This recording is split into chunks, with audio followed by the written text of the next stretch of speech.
Hello, welcome to my channel and thank you for joining me today. On this video, I will be showing you how I do some tracing. I am not very artistic, and when I feel that I want to add elements to a page, when I want to draw in extra features on a page, I use a tracing method to do that because I cannot draw freehand at all. I'm just a colorist, not an artist. So recently in these two books, I have drawn or used my tracing method to draw in a few elements on the page. And I was asked by a lovely subscriber to show how I do this tracing. So I thought I would come on here and share that process with you. Along with not being very artistic, I'm not very imaginative either. So it's usually hard for me to look at a page and see that adding features will make a page look better or, be beneficial on that page. So I'm not very good at that. But I'll show you the couple of ones I have done and then show you the process that I use to do that. So this page I just finished in April. I showed it in my end of April completed pages. And I added a few flowers on this side. So if you look at this side, all these flowers were already present, drawn in by Clara. And then on this side, the only two flowers that were present were this one and that one. So when I looked at the page, I did think, before I started adding everything on there, I did think that it would look a little bit empty on this side. And so I decided to add a few more flowers. So if you have a look, that flower there, along with that leaf, I added in.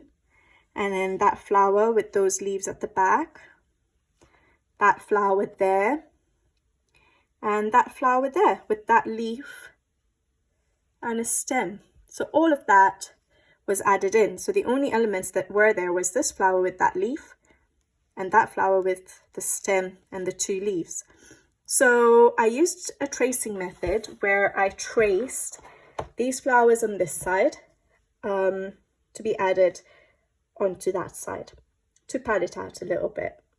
When you look at these flowers, it doesn't look like they would be complicated flowers to draw freehand. However, like I said, I'm not artistic. There's no way I'd be able to draw that in freehand, even though it's a simple flower. And so, yes, tracing definitely helps me. So that page I did was in Clara Markova's Magical Delights.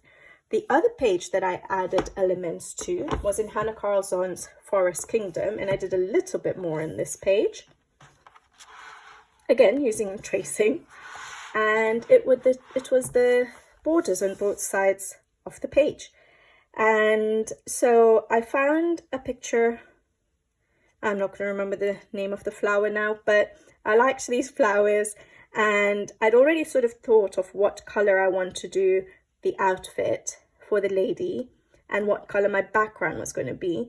So when I'd already considered that, I said, okay, the flowers need to be white so that it doesn't take away too much from the main picture. But basically, I used the tracing method to trace a few of these flowers in different positions, and then I used those flowers to add to those tracings to add onto the page, along with the leaves. For example, if you look at that flower there and that flower there, they look pretty much the same, but they're flipped over. So it's just the way I had traced it and what side of the tracing paper I used to copy it onto that page. So that's what I did. So I just maybe had 3 or 4 flowers that I had traced, and then I used those 3 or 4 flowers to just position them and copy them onto the paper. So that was in Hannah Carlson's Forest Kingdom. It's quite an easy process, so I'll try not to take too long with it or ramble on too long. And I thought I would do the tracing example in Rita Berman's Land Under the Microscope, I think it is, in this book. And the reason for that is, like I said, I can't always look at a page and say, oh, I need to add something to that page. But on this page, I thought it was a little bit easy because the bunny is looking up at the sky and there's nothing there. So I said, okay, let's add something there that he's looking at. So I thought I'd use this page that I'll trace onto, and the next step would be to look for what I want to trace. The image you want to trace can be from any source, really. You could find something on the internet, some clip art or some image that you like, and print it out and then trace it and then add it to the paper. You could choose, if you wanted, from any other books of yours that you have, any of your other coloring books, you could use an image from that and trace it. Or what I like to do is trace the image from the same artist's books, so that the artwork is consistent to that particular artist. So for example, in the Klara Markova book that I just showed you, I used the flowers on that same page to copy on the other side of the page. So I thought that for this page, I'm going to try and get something from Rita Berman's books to trace to add here. But like I said, you can get it from any source that you want. In fact, this method doesn't need to be used just for someone who can't draw. Maybe you can draw really well and you might have done a sketch, you know, on your own in a little sketchbook, and you wanted to add one of those into your coloring books. And you can use the same tracing method and put one of your own original drawings into a page in your coloring book. But what I'm going to do for this page is use an image from Rita Berman's book. And I've chosen to take it from the Europa book because there's a lot of options for things that you would find in the sky. So balloons, butterflies, birds, hot air balloons. So I thought that I could just maybe look for something, like I could put a balloon. I know it doesn't fit with that image, but then the bunny is very obviously looking at something. So it could be something that doesn't fit into the picture, and that's why the bunny is looking at it, maybe. So for example, that's a nice hot air balloon to add in there with the clouds. So you could add the clouds as well, actually. Would that work? That might work. I like that. It's a bit funny to go on that particular page, but that's okay. It will make my page unique. These ones are a little bit big. So you just have to sort of, you know, browse and look for an image that you want to put in to your page. That's nice. That's also a decent size, isn't it?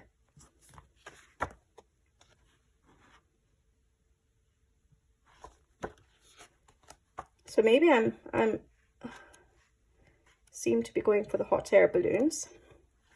Butterfly. I think I'm going to go for a hot air balloon. Yeah, okay. So maybe I could go for that one. Or that one. Do we want some clouds in there? I think I'll just go for this one. Okay, keep it simple. All right, so that's the image I've chosen that I'm going to trace, and that's the page that I'm going to trace it onto. All right, so the next stage is to get your tracing paper. So I have a little piece of tracing paper. I knew I was going to do just a small image, so I've got a little piece of tracing paper. The tracing paper I use is the Strathmore tracing. All right. And the other thing you're going to need is a pencil, a soft pencil. So the one I have is 2B. Yeah, you need it to be soft because the soft pencils are the ones that will transfer onto the other page easily. All right, and it's easy to erase off that page. I'll show you the process. Then I just have a normal pencil, and I have a kneadable art eraser, the Faber-Castell one. All right, so I'll just move this book over and we'll get started. Okay, so the first step was choosing the page you're going to trace, add the image to. The next one was choosing what you're going to add. So whatever image you've chosen, whatever source you've chosen. And now we're going to do the actual tracing. So I have my little piece of tracing paper here. I have my image that I'm going to copy. And I have my soft 2B pencil. And we're literally just going to copy the line art. It would help if you trace or you press really hard, but if you're not able to, it's not a problem. Just trace the image and then later on you can go over it and trace, just go over the lines again to make it a little bit harder. Reason being that when we want to transfer it onto the page we have chosen, we want to make sure that it transfers clear enough for us to see the image.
So that's the image we've copied, all right?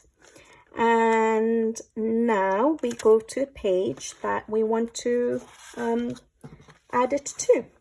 So I'll bring back my other book. Here we go. Now, one thing we have to make sure when we're tracing, especially if it's going to be quite a large image or quite not such a small, simple image that we're copying, you have to make sure that your paper is not moving around when you're tracing. So you have to hold it down really still.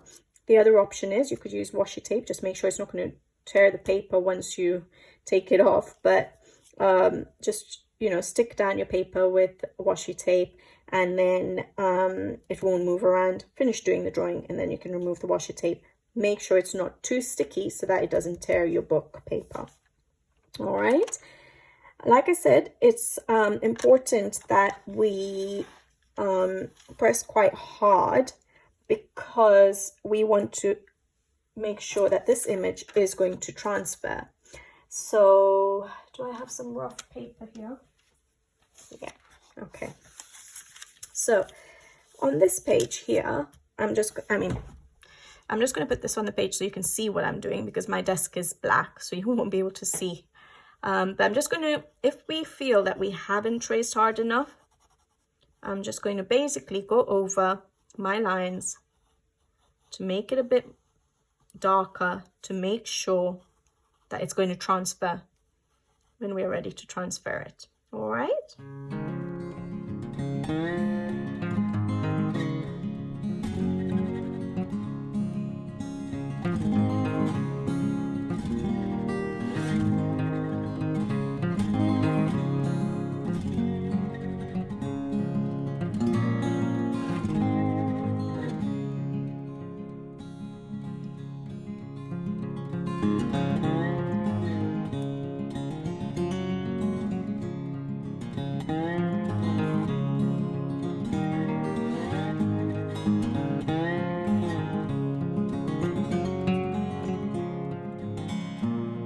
Okay, so I'm not going to waste too much time. We're just going to go ahead now to show you how we transfer it.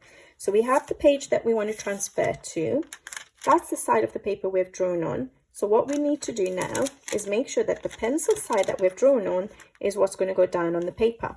Make sure you like the orientation of the image that you're copying onto the page.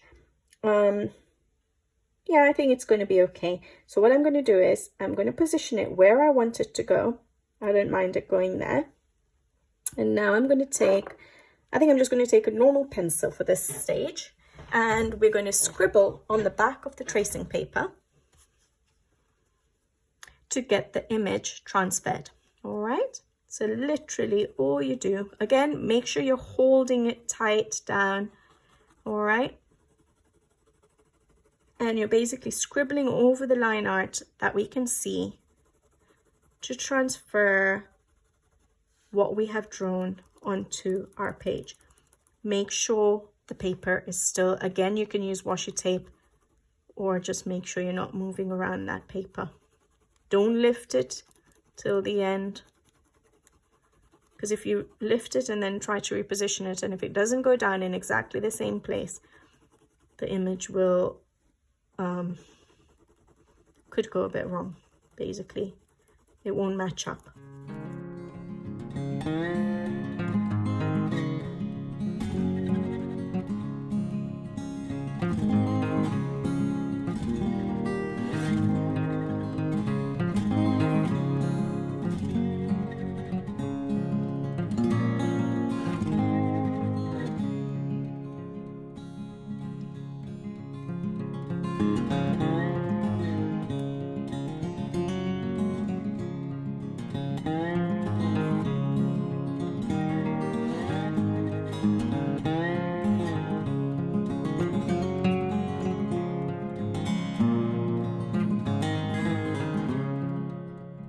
So there we go. We have our image transferred.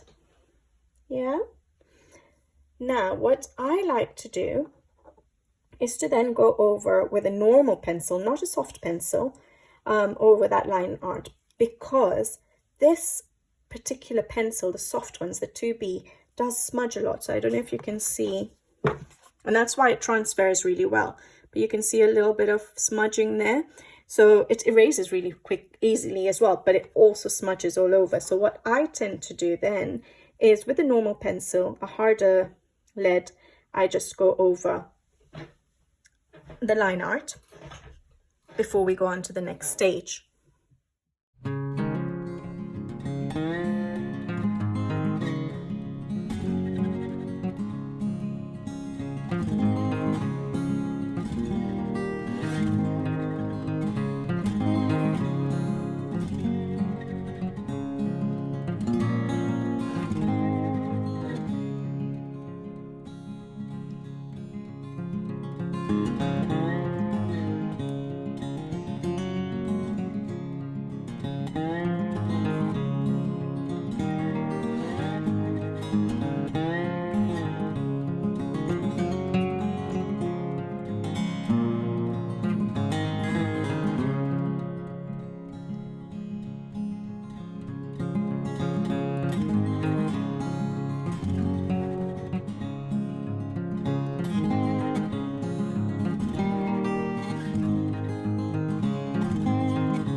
All right, so I've gone over that, and you can see just as I've been working, a more of that soft 2B pencil has smudged, and that's why I like to go over it with a hard lead, because now what we're going to do is I'm going to go in with that kneadable eraser of mine, okay, to get rid of all the smudges and to get rid of the 2B pencil that we'd applied or traced on, so that there's no more smudging. The hard pencil will not smudge, okay?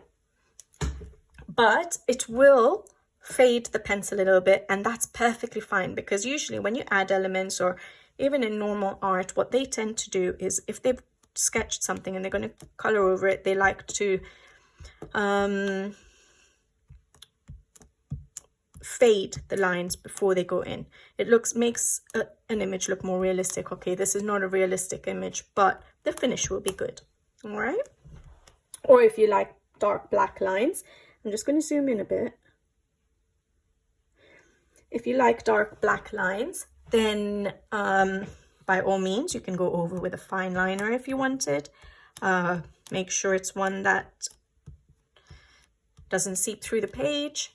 And yeah, but I don't need to do the black line. So what I'm doing with the kneaded eraser is literally just picking up all those smudges which have now gone. And now I'm going to go over the image to pick up the 2B pencil that we had traced on, and you can see how that just basically gets picked up because it's a soft pencil. All right, and the hard lead pencil that we've applied will fade a little bit, so when you're then coloring, because the lines will be faded, they won't show as pencil lines. Okay, so you can already see all that 2B pencil is now gone, but the hard lead is there. And it's not necessary to do that stage if you don't want to, but I do it because, as you saw, that soft lead does smudge a lot, and I don't want my whole page to get messy every time I rub over the tracing. All right, and if you want the image to be even lighter, you can actually just brush over it a bit more if you want that look. And there we go. So I like it a bit faded so that the pencil lines don't show. So hopefully you can see that. So that's my traced image. All right, and that's all it is. That's how easy it is, that if you can't draw and you want to draw, you want to add elements, this is the method I would use, and it's quite simple. The only thing I would want to mention, say for example, we wanted to do this bumblebee, okay? I'll just do a quick outline of it.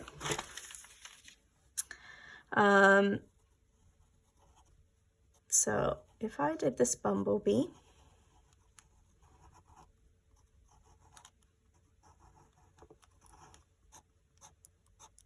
and say this is the image we want to trace and copy over. Okay, so that's my bee. Now, if I did what I did here, which was turn it over, scribble over the top, the bee will be facing in the opposite direction. So let me just show you. So what I'll do is, because I'll be able to erase it as you saw, so I'm just going to do that quickly.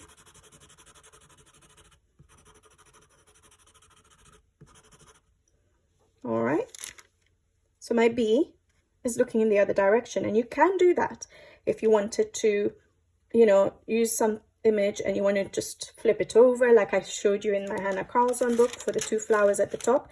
That's how I did it. However, if you don't want it like that and you want it in exactly the same orientation as that, what you would do is, again, just trace it. I'm going to just do this really roughly. Yeah, all right, and then we would turn it over, get my rough paper again. All right, we would turn it over and then copy that line art. All right, so we're just drawing over what we have already traced. So we're putting pencil on the other side of the tracing paper where. All right, now we turn it back onto the side we had initially drawn on, and that's the side we're going to now scribble on. So the initial side that we had drawn onto, and we have it. Okay, I didn't press very hard, but basically we have it in the same orientation. Yeah. So depending on the orientation of the page or the image that you want to copy. So if I wanted the bee to be facing in exactly the same thing, I would first trace it like we did here, and then flip it over, trace or outline those same lines again, then flip it over to the initial side, scribble over that, and we would get it exactly in that orientation. However, if we don't mind it, the mirror image, then we would just trace the image, flip over like we did for the hot air balloon, scribble over, and it will be the mirror image. All right.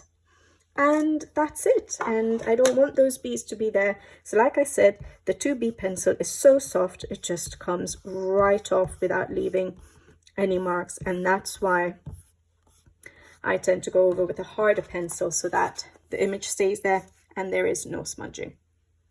So guys, that is my tracing method for when I want to add any additional features to a page, because I'm not an artist, because I can't draw, and I don't know if I will ever attempt it anytime soon. So that's the method I use, and I hope it helps. I hope it's something you guys enjoyed watching, you guys might try out. And yeah, until the next time I see you guys, bye-bye.